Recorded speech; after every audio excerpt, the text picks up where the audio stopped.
Halo guys, bersama saya hari ini saya akan bentang tentang kesan-kesan dahagi India. Pertama, pembubaran SHTI, yaitu Syarikat Hindia Timur Inggris.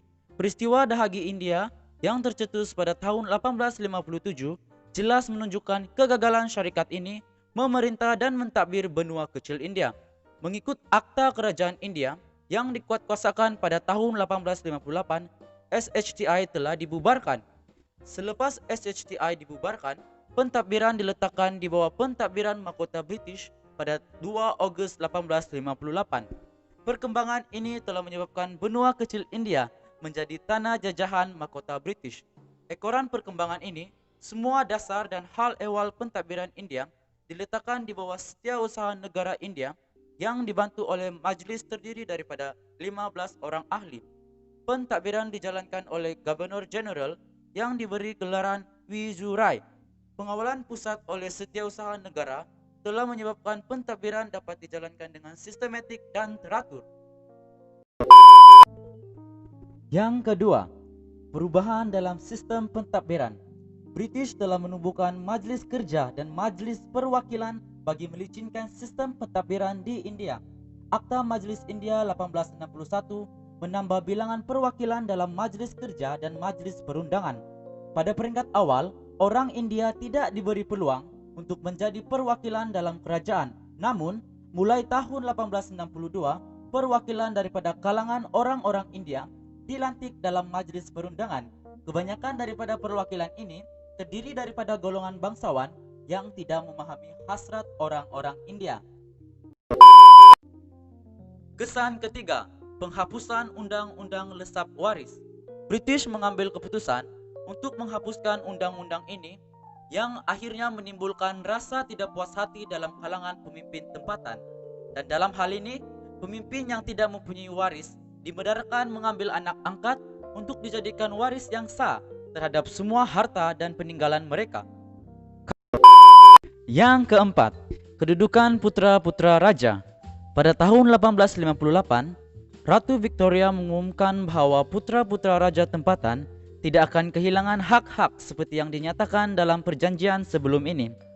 Baginda juga telah memberi pengampunan kepada mereka yang terlibat dalam dahagi India, kecuali mereka yang terlibat dalam pembunuhan rakyat British. Kesan kelima, pemerintahan Mughal berakhir. Pada bulan September 1857, British berjaya menawan semula kota Delhi daripada pemberontak. British bertindak menangkap Maharaja Bahadur Shah II dan baginda akhirnya dibuang negeri ke Myanmar. Hal ini menandakan dahagi India dapat ditumpaskan oleh British. Pemberontakan 1857 telah menyebabkan pemerintahan Mughal di India berakhir dan digantikan oleh pemerintahan British. Kesan yang keenam, tindakan terhadap pemimpin dahagi. British mengambil tindakan terhadap pemimpin-pemimpin yang terlibat dalam gerakan penentangan ini. Dudu Mian yang merupakan pemimpin gerakan Farah ID telah ditangkap dan dipenjarakan. Ram Singh bertindak memboikot barangan buatan British dan menentang sistem pendidikan barat telah dibuang negeri ke Myanmar. Nana Saheb pula berjaya melarikan diri ke Nepal dan meneruskan perjuangannya dari negara tersebut. Ajit Singh dan Lala Lajpat Rai yang terlibat dalam gerakan menentang Akta Penjajahan Punjab 1907 pula ditangkap dan dipenjarakan. Kesan ketujuh, diskriminasi dalam perkhidmatan awam. Kerajaan British mengamalkan diskriminasi terhadap orang-orang India dalam jawatan perkhidmatan awam. Kerajaan menyekat orang-orang India daripada menjawat jawatan tinggi dalam perkhidmatan awam. Pada tahun 1879, hanya 6 jawatan penting dalam kerajaan dihaskan kepada orang India. Dan pada tahun 1868, hanya 9 beasiswa ditawarkan kepada orang India bagi melanjutkan pelajaran ke England.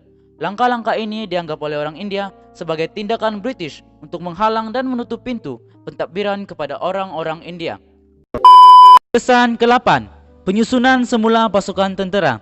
Kerajaan British mengenakan kawalan terhadap pasukan tentera dan hubungan luar negeri mereka. British bertindak menyusun semula pasukan tentera bagi mengukuhkan kedudukan mereka. Askar British ditambah berdasarkan nisbah 2/5 berbanding dengan askar yang terdiri daripada orang-orang India. Angkatan Tentara Meriam diletakkan di bawah kawalan askar-askar British, dan markas-markas tentara yang penting juga diletakkan di bawah kawalan askar-askar British. Anggota tentara direkrut terdiri daripada pelbagai kaum dan agama. Namun begitu, keutamaan diberikan kepada kaum Singh dan Gurkha yang setia kepada British semasa peristiwa Dahagi tercetus. British bertindak mengagalkan pasukan tentara di wilayah Bengal, Madras, dan Bombay. Askar-askar Eropa seramai 16.000 orang telah diberhentikan dan diserapkan dalam tentara British. Oke. Itu sahaja daripada saya, dan sekarang saya serahkan kepada rakan saya, Nizam. Assalamualaikum dan salam sejahtera. Saya Muhammad Nizam selaku ahli kumpulan lelaki BK9 akan membincangkan faktor-faktor kegagalan Dahagi di India. Faktor-faktor ini terdiri daripada 4 faktor, yaitu faktor tiada perpaduan, faktor tiada sokongan, faktor dasar toleransi Lord Canning, dan faktor kekurangan pemimpin. Faktor kegagalan Dahagi di India yang pertama ialah faktor tiada perpaduan. Hal ini kerana ia merupakan faktor utama yang menyebabkan kegagalan Dahagi kerana tiada perpaduan dalam kalangan pemberontak. Dalam konteks ini, pemberontak yang terdiri daripada pelbagai lapisan masyarakat seperti penduduk tempatan, petani, tentera, dan pemimpin tempatan menentang demi kepentingan masing-masing. Sebagai contoh, Ratu Jhansi berjuang untuk mempertahankan hak baginda. Nana Sahib berjuang untuk membalas dendam kerana kehilangan tanah ayandanya. Malah kalah, sepoi-sepoi pula berjuang disebabkan oleh faktor peribadi seperti kehilangan kedudukan dan upah yang rendah. Seterusnya, faktor tiada sokongan. Hal demikian kerana Dahagi India tidak mendapat sokongan padu daripada semua lapisan penduduk India. Sebahagian daripada masyarakat Sikh tidak menyokong Dahagi India. Selain itu, golongan berpendidikan barat, tuan-tuan tanah, golongan petani serta peniaga turut menyokong pemerintahan British yang akan menyediakan peluang ekonomi yang lebih baik. Faktor yang ketiga ialah dasar toleransi Lord Canning. Hal ini dapat dilihat melalui sikap toleransi Lord Canning dalam mengatasi masalah yang dihadapi oleh orang India, meredahkan kemarahan India terhadap pemerintahan British. Dalam pada itu, sepoi-sepoi India juga menaruh harapan yang tinggi terhadap perubahan yang dibawa oleh Lord Canning dalam menjaga kepentingan dan kebajikan mereka. Seterusnya, faktor yang keempat yaitu faktor kekurangan pemimpin.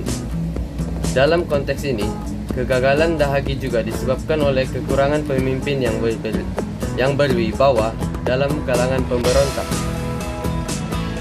Malahan, tidak wujud kesepakatan dalam kalangan pemimpin yang terlibat dalam pemberontakan. Itu sahaja perkongsian daripada saya mengenai faktor-faktor kegagalan Dahagi di India. Sekian, terima kasih.